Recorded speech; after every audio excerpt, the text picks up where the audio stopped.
प्रिय प्रधानमंत्री श्री नरेंद्र मोदी जी, आज मेरे अनशन का यानी कि पानी और नमक पर ये 16वां दिन का अंत है और यहाँ पर मेरे साथ दिन में 1000 से 2000 लोग और रात में 100 से 300 लोग। तो जय हिंद दोस्तों, जैसा कि आप सभी ने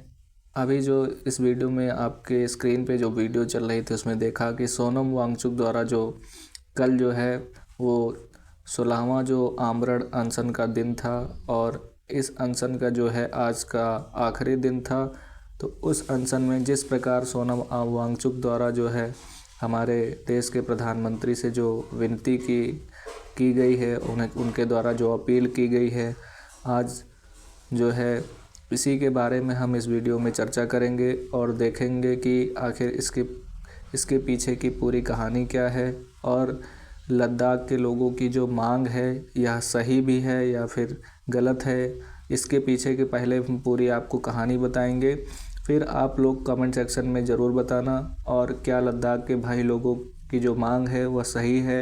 यह आप पूरी वीडियो देखने के बाद कमेंट सेक्शन में ज़रूर बताएं। तो सबसे पहले हम आपको बता देते हैं कि कुछ समय पहले जो है 2019 यानी 2019 में जो है कि हमारा पूरा जम्मू कश्मीर और लद्दाख जो है आप जैसा कि स्क्रीन पे देख रहे हैं, ये दोनों को मिला करके एक राज्य हुआ करता था। तो क्या हुआ कि 2019 में जो है इसको अलग कर दिया गया। दोनों को क्या है, राज्य का दर्जा ना देकर दोनों को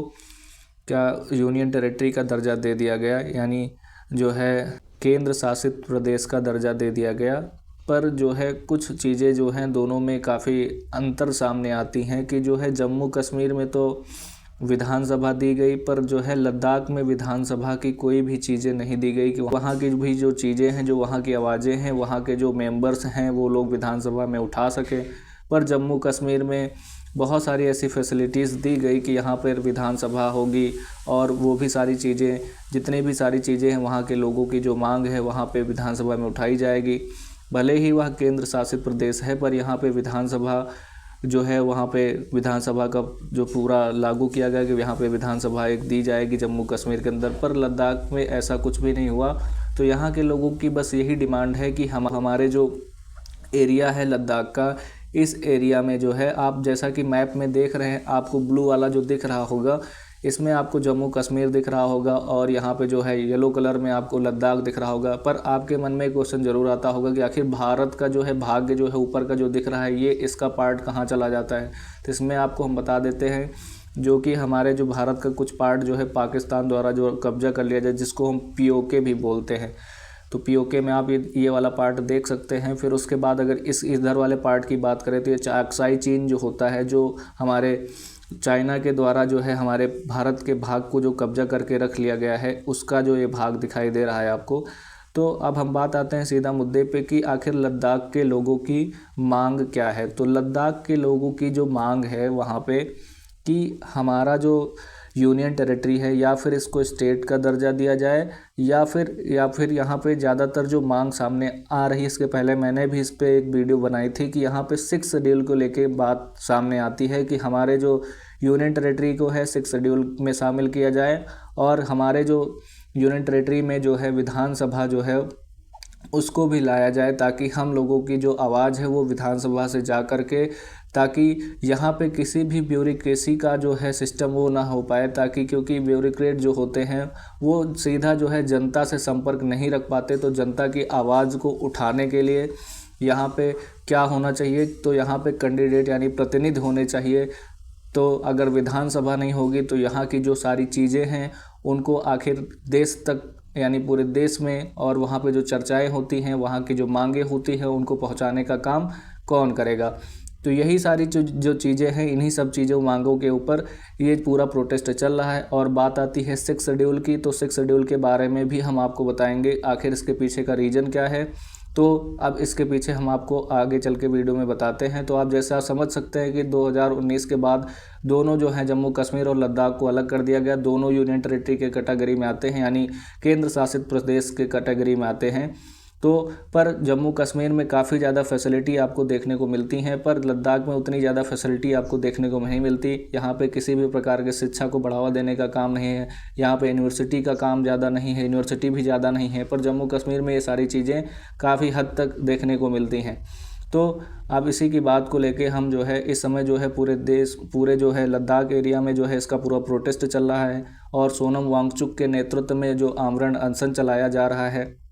वो लगभग आज कल का जो दिन था 16वां दिन था, वो बिना कुछ खाए पिए सिर्फ पानी और नमक पर ही -4 डिग्री -15 डिग्री रात में हो जाता है, उसमें जो है आमरण अनशन कर रहे हैं। और अब हमारे देश के प्रधानमंत्री जी से आग्रह कर रहे हैं कि वो जो है हमारे जो है यूनियन टेरिटरी को 6 शेड्यूल में शामिल करें, ताकि यहाँ के लोगों को वो सारी सुविधाएं मिल सके जो यहाँ की होनी चाहिए। और बात आती है कि जो लद्दाख एरिया है वहाँ पे हम आपको बता देते हैं, जैसा कि आप देख सकते हैं मैप में, तो इसमें जो है आप देख सकते हैं कि ये जम्मू कश्मीर आता है, इधर लद्दाख एरिया आता है, तो ये सारी चीज़ें आपको मैप में दिख रही होंगी। फिर बात करते देख सकते हैं कि आप स्क्रीन पे कि किस प्रकार जो है लद्दाख के लोग किस तरह से आमरण अनशन कर रहे हैं और यहाँ पे प्रोटेस्ट कर रहे हैं। बस सिर्फ एक ही चीज़ की मांग कर रहे हैं, या तो हमारे यहाँ डेमोक्रेसी दीजिए, या फिर हमारे स्टेट को जो है डेमोक्रेसी के साथ साथ यहाँ पे 6 शेड्यूल की बात किया जा रहा है कि 6 शेड्यूल में शामिल किया जाए। डेमोक्रेसी से ये होगा कि यहाँ पर कि कोई भी कैंडिडेट को चुन करके अगर विधानसभा अगर यहाँ पे दी जाएगी, तो कोई भी कैंडिडेट यहाँ से चुन करके जाएगा तो यहाँ की चीज़ों के बारे में वहाँ पे आवाज़ उठाएगा, उन्हीं सब चीज़ों को लेकर के यहाँ पर ये सारी मांग चल रही है। तो इसके बारे में हम आपको और भी बता देते हैं। तो अगर यहीं बात करें तो छठी अनुसूची के अंतर्गत क्या चीज़ें आते हैं, तो इसके अंदर हम आपको बता देते हैं। तो जो है कि छठी अनुसूची के अंतर्गत 4 राज्यों को शामिल किया गया है, जिसमें असम है, मेघालय है, त्रिपुरा है और मिजोरम है। स्वायत्त जिला परिषदों यानी ऑटोनोमियस डिस्ट्रिक्ट यानी काउंसिल जिसकी बात करते एडीसी की स्थापना की गई थी, जिसके अंतर्गत आता होता है कि जैसे कि आपने अभी तक देखा होगा कि 370 जो है, जो आर्टिकल 370 है उसके बारे में हम आपको बताए थे कि वो जो है वो पूरे राज्य को क्या देता था कि विशेष दर्जा देता था। पर ये जो छठी अनुसूची होती है इसमें सिर्फ ये चीज़ें शामिल होती हैं कि कुछ क्षेत्र को यानी डिस्ट्रिक्ट लेवल तक के चीज़ों को यहाँ पे सीमित रखने की बात की जाती है। कि यहाँ पे जैसे कि आप समझ सकते हैं कि जैसे आपका घर होता है, तो घर में कुछ चीज़ों को आप संरक्षित करके रखना चाहते हैं कि इस एरिया में आप जो है यहाँ पे किसी भी प्रकार का कोई भी छेड़छाड़ ना किया जाए, इसको एक संरक्षित रूप से रखा जाए। जैसे मान लो आपका घर है, घर के अंदर कोई भी ऐसा प्लेस है जहाँ पे आप चाहते हैं कि यहाँ पे भी किसी भी प्रकार का कोई हस्तक्षेप ना किया जाए, तो ठीक उसी प्रकार छठी अनुसूची भी काम करती है, जिसमें ऑटोनोमियस डिस्ट्रिक्ट काउंसिल की महत्व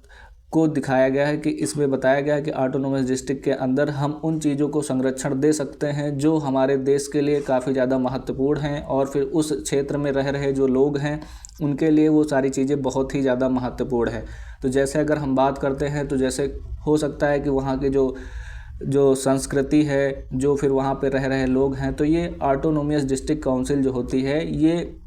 ज़्यादातर जो होता है वो आदिवासी क्षेत्रों में ही लगाई जाती है, क्योंकि उनकी जो संस्कृति होती है उनको संरक्षण देने की बात करता है और उनके भूमि के संबंध में बात करता है, और वहाँ पे उनको ज़्यादातर बढ़ावा देने का काम किया जाए। उनके आरक्षण की बात करता है कि यहाँ पे जो भी सारी चीज़ें हैं उनको ही पहले स्वायत्तता दी जाए, और उनके जीवन शैली पर उस किसी भी कानून का उन पर कोई भी प्रभाव ना पड़े। इस वजह से यहाँ पे ऑटोनोमस डिस्ट्रिक्ट के अंदर लाई जाती हैं। जैसे आप किसी भी आदिवासी क्षेत्र में अगर आप चाहते हैं कि उनकी संस्कृति में किसी भी प्रकार का बदलाव ना हो और उनकी भूमि जो है वो उन्हीं के अंडर में रहे, और वहाँ पे कोई भी अपना नियंत्रण ना कर सके, तो इस कारण से हम इन चीज़ों को इसके अंदर रखते हैं। तो छठी अनुसूची का मतलब यही होता है कि आप किसी भी क्षेत्र को एक विशेष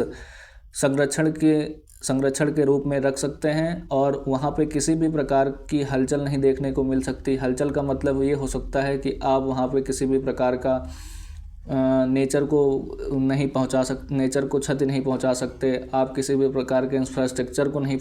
कुछ कर सकते, वहाँ इंफ्रास्ट्रक्चर नहीं बना सकते। तो यही सारी चीज़ें शामिल आती हैं, और वहाँ की ज़मीन को आप गलत उपयोग नहीं कर सकते कि वहाँ पे आप कुछ भी करें, आप कुछ भी उसका इस्तेमाल करें, तो उनको संरक्षण देने की बात आती है। तो ज़्यादातर जो है छठी अनुसूची की बात करें तो यहाँ पे सिर्फ अनुसूचित जन या फिर जो है आदिवासी क्षेत्रों की बात, आदिवासी लोगों को ही दी जाती है। तो इसी को लेकर के जो है हमारे जो है लद्दाख के लोगों द्वारा जो है मांग उठाई जा रही है कि हमारे भी क्षेत्र को छठे 6th शेड्यूल में शामिल किया जाए, ताकि हमारे भी जो कुछ एरिया है, जहां पर आज की बात की जाए तो लद्दाख में जो है काफ़ी ज़्यादा इंफ्रास्ट्रक्चर को लेकर के काफ़ी निजी कंपनियां जो हैं वहां पे कई प्रकार के इंफ्रास्ट्रक्चर बना रही हैं, जिससे क्या हो रहा है कि वहां इन्वायरमेंट में बदलाव देखने को मिलेगा। तो इसी को लेकर के जो सोनम वांगचुक के नेतृत्व में जो आमरण अनशन चलाया जा रहा है कि उनका कहना है कि एनवायरनमेंट से खिलवाड़ ना किया जाए। यहाँ पे जिस प्रकार लद्दाख हमारे प्राकृतिक सौंदर्य के लिए फेमस है तो उसको बरकरार रखा जाए। इसी तरह जो भी सारी चीज़ें वहाँ के जो चीज़ें हैं, जो कुछ जनजातीय क्षेत्र या आदिवासी क्षेत्र आते हैं उनके अंतर्गत जो काफ़ी ज़्यादा उनकी जो संस्कृति है उनको महत्वता देने के लिए छठी अनुसूची में शामिल किया जाए। तो इसी को लेकर के ये मांग उठाई जा रही है। तो आप देख सकते हैं ये काफ़ी दिनों से चल रहा है, एक बार नहीं कई बार इस मांग को लेकर कहा भी गया है और बीजेपी के मैनिफेस्टो में भी 2019 के चुनाव में भी इसको शामिल किया गया था कि लद्दाख में जो 6th शेड्यूल है वो लागू किया जाएगा, ताकि यहाँ के लोगों को संरक्षण दिया जा सके, यहाँ के पर्यावरण को बचाया जा सके, ताकि कोई भी निजी कंपनी या फिर कोई भी यहाँ पे जा कर के किसी भी प्रकार का हस्तक्षेप न कर पाए। तो यही सारी चीज़ें हैं। तो आप देख सकते हैं किस प्रकार लद्दाख का सौंदर्य कितना प्यारा लगता है, आप देख सकते हैं। तो आप लोगों से हम यही बताना चाहते हैं कि क्या अभी तक जो मैंने बताया आप लोगों के समझ में आया है, और आपको इतना समझ आने के बाद आपको क्या लगता है कि लद्दाख के लोगों की जो मांग है वह सही है या फिर गलत है? क्या हम भारतीयों को उनका सपोर्ट करना चाहिए या फिर यह सही है या फिर गलत है? तो आप इस चीज़ को कमेंट सेक्शन में कमेंट करके ज़रूर बताएं कि हमारे देश में ये चीज़ जो हो रही है इसको हमको क्या करना चाहिए, आगे बढ़ाना चाहिए और उन भाइयों की आवाज़ को मजबूत करना चाहिए, ताकि हमारी सरकार तक ये बात पहुंच सके कि ये चीज़ जो उनकी मांग है, जो 6th शेड्यूल की बात कर रहे हैं वह सही है। तो इस चीज़ को लेकर के हम इस वीडियो को मैंने बनाया है। तो आप देख सकते हैं। तो आप जितना मैंने बताया इसके आधार पे आप अपनी जो राय देना चाहते हैं इसके बारे में आपको जो है बताना है कि क्या जो इन लोगों की मांग है, जो हमारे लद्दाख के भाइयों की मांग है, सही है या फिर गलत है। तो कमेंट सेक्शन में ज़रूर बताएं और वीडियो अच्छी लगे तो इसको शेयर करें और लाइक करें और हमारे चैनल को सब्सक्राइब भी करें। तो जय हिंद, मिलते हैं अगली वीडियो में। धन्यवाद।